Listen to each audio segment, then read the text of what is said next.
नमस्ते श्रोतागण। कहानी चैनल में आपका स्वागत है। आइए सुनते हैं डॉक्टर सूर्यबाला जी की कहानी चिड़िया जैसी माँ। मेरी अपनी बहुत अच्छी माँ। पता नहीं अब के पहले किसी बेटे ने अपनी माँ को इस तरह का पत्र लिखा या नहीं, लिखेगा भी या नहीं, पर कभी ना कभी हर बड़ा हुआ, उद्विग्न और कई तूफानी लहरों के बीच फंसा हुआ बेटा अपनी माँ को एक ऐसा खत लिखने के लिए छटपटाया जरूर होगा। इतना मैं पूरे विश्वास के साथ कह सकता हूँ। एक बात और भी समझ लो माँ, कि आमतौर पर लड़के लड़कियों को शर्मीली, संकोची और दब्बू कहकर चाहे जितना चिढ़ाया करें, लेकिन अपना दुख दर्द खुलेआम कहने बांटने, अपने अंदर का सब कुछ जग जाहिर करने में जितने दब्बू, जितने संकोची लड़के होते हैं, लड़कियां नहीं। नन्ही बच्चियों से लेकर दादियां नानियां तक हंसते रोते बड़ी सहजता से अपना आत्मपुराण बखान ले जाती हैं, जबकि मर्द मानुष बच्चे से लेकर वयोवृद्ध तक अपने एहसासों की पोटली समेटे ताउम्र अनकहा खड़ा रह जाता है। मैं स्वयं भी इस समय जो कुछ जितना महसूस कर रहा हूँ, उसे सहमा सकुचाया अटक अटक कर ही तुम तक पहुंचा पा रहा हूँ, क्योंकि कहा ना, तुम्हारे पास बैठकर गले में बाहें डाल सब कुछ कह पाने की पात्रता नहीं मुझ में। जानता हूँ इस संकोच की बहुत बड़ी कीमत चुकानी पड़ती है मुझे, क्योंकि तुम सोचती हो कि तुम्हारे इस बेटे के पास तुमसे कहने सुनने के लिए कुछ है ही नहीं। कारण अब उसके पास एक अदद पत्नी जो है। यूं कहता सुनता तो यह बेटा पहले भी नहीं था तुमसे, पर तब वह अकेला था, अक्खड़, उद्दंड और खिलंदड़ा। बोले या ना बोले, कहे या ना कहे, था तो सिर्फ अपनी माँ का बेटा ही। लेकिन अब उसके पास एक अदद पत्नी है। अब वह मन का सब कुछ नवोड़ा पत्नी से ही बांटता होगा, इसीलिए माँ से नहीं बांटता। यह अंदेशा, सच सच कहो माँ, क्या तुम्हें अंदर अंदर विकल नहीं किए रहता? नहीं, जाहिर नहीं किया तुमने कभी कुछ भी। मुझसे बहुत छुपा कर रखी है अपनी यह बेचैनी, यह बेकली। शायद अपने आप में स्वीकारोगी भी नहीं कि कहीं बेटे की मधुलिका वधू से अति अंतरंगता तुम्हें एक खालीपन के एहसास से, कुछ हाथ से सरक जाने के अंदेशे से एक विचित्र किस्म की विकलता सौंप गई है। मुझे मालूम है इस एहसास मात्र से तुम खुद अपनी दृष्टि में लज्जित और शर्मिंदा महसूस करोगी, कभी पूरे होशो हवास में स्वीकारोगी भी नहीं। लेकिन मेरा मन कर रहा है कि एकदम तुम्हारे सामने, तुम्हारी खाट पर बैठकर तुम्हें समझाकर कहूं कि अगर तुम इस तरह की असहजता या बेचैनी महसूस कर रही हो, तो इसमें लज्जित होने जैसा कुछ भी नहीं, एकदम स्वाभाविक प्रतिक्रिया है यह तुम्हारे जीवन में आए जबरदस्त उलटफेर की। उलटफेर? बेटे की शादी? एक माँ का सबसे मोहक, लाड़ भरा सपना, लेकिन अनादिकाल से इस मोहक सपने के साथ जुड़ी विडंबना जाने कितनी माँओं ने चुपचाप सही होंगी, तथा किसी और के सामने स्वीकारोक्ति की लज्जा और पीड़ा से बचे रहने की यथा संभव कोशिशें की होंगी। पीड़ा क्यों नहीं होगी माँ? दूर बचपन से पूरे 26 सालों तक जिस बेटे पर तुम्हारा एकाधिपत्य रहा, जो एकमात्र तुम्हारी मिल्कियत रहा, वह एकदम सिर्फ 2-4 दिनों के हेर फेर में तुमसे छिटक कर कहीं और जा पड़ा। तुम्हारे देखते देखते किसी और का अंतरंग हो गया, और यह जगह भी किसी और ने नहीं, बल्कि एक लड़की यानी एक अन्य स्त्री ने ही ली। ली क्या? तुम्हारे समूचे भावनात्मक हक पर चुटकी बजाते आसन जमा बैठ गई। तो लुटी पिटी तो तुम महसूस करोगी ही। नहीं माँ, मेरी समझ से यह जरा भी अस्वाभाविक नहीं। जानता हूँ मेरे द्वारा प्रयोग में लाए इस लुटे पिटे शब्द पर तुम्हें आपत्ति होगी। कहोगी, क्या मैं मधुलिका के आने से लुटी पिटी महसूस करूंगी? तुझे क्या पता कैसा क्षोभ उमड़ता है बेटे बहू को साथ साथ देखकर। जब मेरी उम्र का होगा तब पता चलेगा। माँ की ममता में डूबते उतराते मार्मिक गीतों का एक अक्षय भंडार है अपने लोक संस्कृति में, इसका साक्षी रूप। जानता हूं मैंने इस सच से कब इनकार किया। यह एक पूरा सच है। सिर्फ एक पूरा सच नहीं, तुम तड़प कर छटपटा कर कहोगी, ऐसे असंख्य अनंत सच हैं।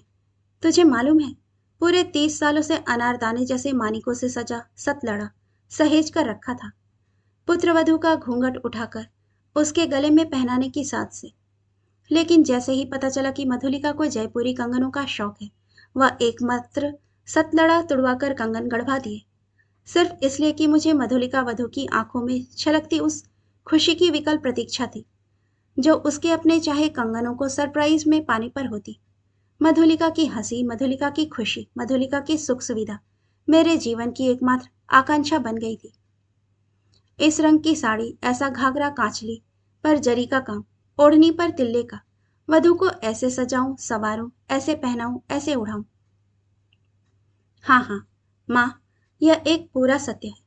लेकिन इसके साथ एक सच यह भी कि अपने इस हद से गुजरते जुनून में तुम कहीं बिल्कुल भूल गई कि मधुलिका तुम्हारी बहू के सिवा कुछ और भी है।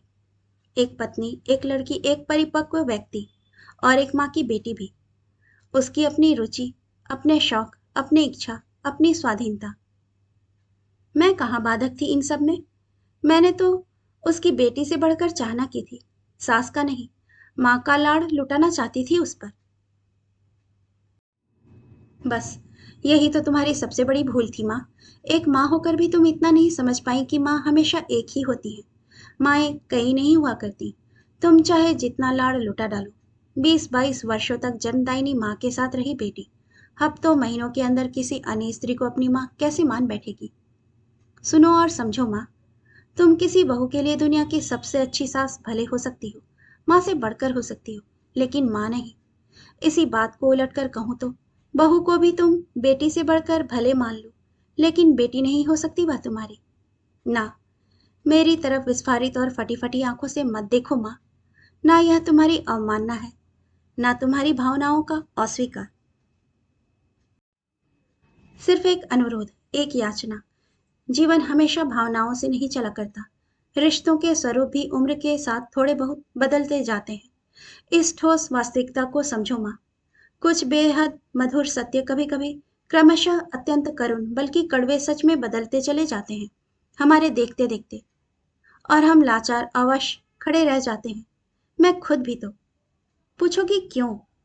हाँ, मैं चाहता था तुम पूछो मत क्यों, जिससे मैं उत्तर में कह सकूं कि तुम्हारा यह मोहपाश, तुम्हारी ममता और देखरेख का यह बढ़ता हुआ दबाव मुझसे ज्यादा तुम्हारी मधुलिका वधू के लिए एक बोझ बनता जा रहा है। मैं एक अपराध बोध और आत्मधिक्कार के बीच जीने के लिए बाध्य होता जा रहा हूँ। सोचने में कैसे विपरीत, विलोमार्थक से शब्द लगते हैं ना माँ, ममता और आतंक। लेकिन एक उम्र में आकर यह भी सच हो जाता है। तुम पूछोगी कैसे? तो सुनो, अपनी मधुलिका वधू को भरपूर समेट पाने के लिए जैसे जैसे तुम्हारी ममता की उत्ताल तरंगे हरहराती आती, मधुलिका वैसे वैसे कतराती जाती। जितना तुम देना चाहती, मधुलिका उतना ले पाने का उत्साह बिल्कुल न दिखाती। लेकिन तुम्हारी उमंग का ओर छोर ना था। तुम हर शर्त पर जल्दी से जल्दी मधुलिका पर मेरे समान ही ममता की गागर उलट देने को उतावली थी। लेकिन मधुलिका को तुम्हारी भरी गागर का आभास ही जैसे जुकाम के अंदेशे से बिदका देता। मैं मूक दर्शक बना देखता रहा। तुमने हम दोनों को सुबह की चाय तक दरवाजा खटखटा कर देनी शुरू कर दी। मधुलिका बिल्कुल न पसीजी, बल्कि उल्टे उसे लगा तुम जरा सब्र से काम लेती तो वह खुद थोड़ी देर में तुम्हें चाय का कप थमा सकती थी। यह तो उसे शर्मिंदा सा करना हुआ। तुमने धुलकर सूखे मेरे कपड़ों के साथ साथ मधुलिका के कपड़े भी तहाने शुरू कर दिए, यह मिसाल पेश करते हुए कि भला बेटे और बहू में फर्क कैसा। देखने सुनने वालों ने अवश्य तुम्हें मानवी के आसन से उठाकर देवी के आसन पर ला बिठाया होगा। लेकिन क्या तुम विश्वास करोगी माँ, एक दिन मधुलिका ने मुझसे कहा कि उसका मन करता है कभी वह मेरे सूखे कपड़े तहाए और अलमारी में रखे। विस्मित कर देने वाली है ना माँ, मानव मन की ये तिलस्मी जटिलताएं। तुम विकल थी, आहत भी। मधुलिका की बर्फीली तटस्थता तुमसे छिपी नहीं थी, लेकिन उन बर्फीली दरारों को पाटने का जो तरीका तुमने अपनाया, उसने तो हिम नदों को फोड़कर महाजल प्लावन की विभीषिका ही उपस्थित कर दी। इस तरह की एक दिन यूनिवर्सिटी से लौटकर मधुलिका ने देखा उसकी अलमारी के थोड़े अस्त व्यस्त रखे कपड़े बड़े करीने से दोबारा सजाकर रखे गए हैं। उसका माथा ठनका। उसने मुझसे पूछा कि क्या मैंने उसकी अलमारी ठीक की है। मेरे ना कहने पर उसका चेहरा खींचता चला गया। पता चला बहू रोज रोज जल्दबाजी में यूनिवर्सिटी भागती है, सारी अलमारी गुड़मुड़ी अव्यवस्थित। आज अधखुली अलमारी से आधा पेटीकोट बाहर झूलता देख तुमने सोचा, क्यों ना बहू को कपड़े ढंग से रखने तहाने का सलीका भी सिखा दूं। अब ना सिखाऊंगी तो कब, और मैं ना सिखाऊंगी तो कौन। लेकिन हुआ इसका उल्टा। यह पता चलते ही कि तुमने उसकी पूरी अलमारी खंगाल डाली है। खुश या कृतज्ञ महसूस करने के बदले मधुलिका का चेहरा उत्तेजना से खींचता चला गया। क्रमशः अपनी खींचती नसों को नियंत्रित करने में असमर्थ वह तेजी से भागती हुई बिस्तर पर ढह पड़ी। मैंने बिस्तर के करीब जाकर कुछ कहने की कोशिश की ही थी कि मधुलिका वहशियों सी चीख पड़ी, जैसे मैं पास आया नहीं कि भूचाल आ जाएगा और वह कहीं से भी कूद फलांग जाएगी, जैसे मेरा स्पर्श मात्र बिच्छू के डंक सा जहरीला हो। हतबुद्धि अवाक में चुपचाप खड़ा रहा। मधुलिका के अनजाने एक निश्चित दूरी पर अचानक जैसे कई ज्वालामुखियों के बीच कोई सैलाब आया हो, इस तरह विक्षिप्त हो वह फफक फफक कर रो उठी, बदहवास शब्दों में सिर्फ एक ही वाक्य दोहराती कि मुझे मुक्ति चाहिए, मैं छुटकारा चाहती हूँ, छुटकारा इस घुटन से, सब कुछ से, सब कुछ से। मैं लज्जित हूं मां, नतमस्तक भी। मधुलिका द्वारा तुम्हारी माया ममता और शिक्षा दीक्षा की चाहना के इस निर्मम अस्वीकार पर तुम्हारी फटी फटी सी शून्य में निहारती विस्फारित आंखों का सामना कर पाने का साहस नहीं मुझ में। इसीलिए तो जीवन में पहली बार तुमसे बात कर पाने के लिए इस कलम और अक्षरों का सहारा लिया। विश्वास करो माँ, मधुलिका को समझाने की मैंने जब जब कोशिश की उसे और ज्यादा अनुदार और असहिष्णु ही पाया। कारण सिर्फ एक, मधुलिका मुझ पर अपना समूचा एकाधिकार चाहती है। उसके सपनों का संपूर्ण साम्राज्य सिर्फ मेरी धुरी पर टिका है। वह भूल जाती है कि मेरी धुरी तुम हो, मेरी माँ। मधुलिका गलत है, लेकिन कुछ गलतियां सुधारने के लिए ज्यादा समय मांगती है। अतः हमें सब्र से काम लेना होगा और हमेशा की तरह तुम्हें ही उदार होना होगा।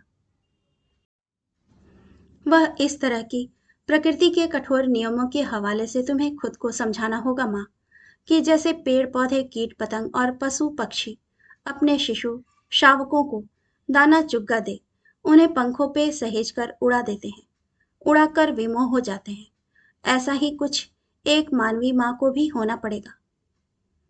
जीवन के उत्तरार्ध में क्रमशः छिटकते दूर जाते बच्चों को अपने से हिलकाए रखने की करुण दयनीय कोशिशों को संयमित करना होगा।